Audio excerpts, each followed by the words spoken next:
Honestly, is there a more contentious car segment right now than the crossover SUV? Big ones and little ones, practical and stylish. Here's a car that clearly favors the latter. Right, so 3 years and one global pandemic later, we're at the launch of yet another Hyundai Kona.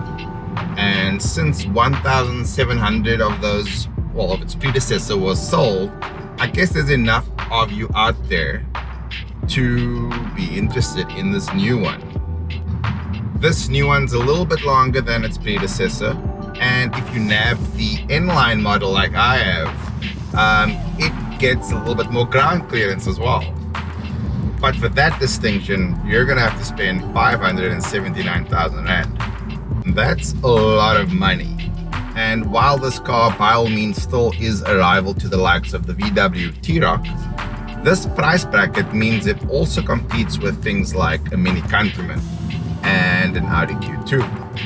Powering the new inline Kona is Hyundai's 1.6 liter turbo engine, good for 146 kilowatts and 265 newton meters.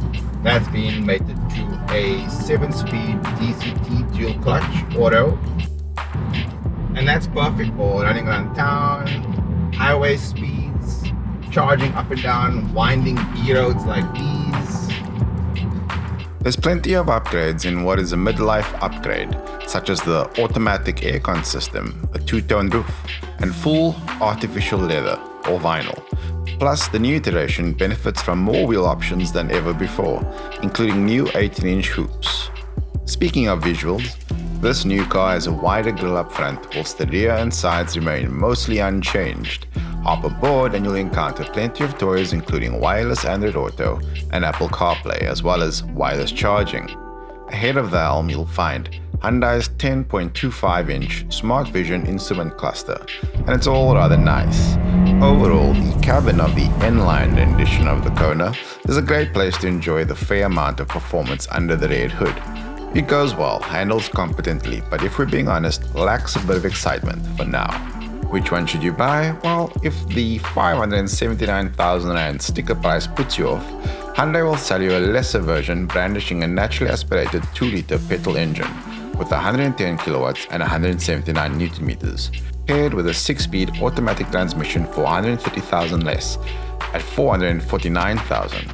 Or you could wait for the Kona N, yes, a proper N car.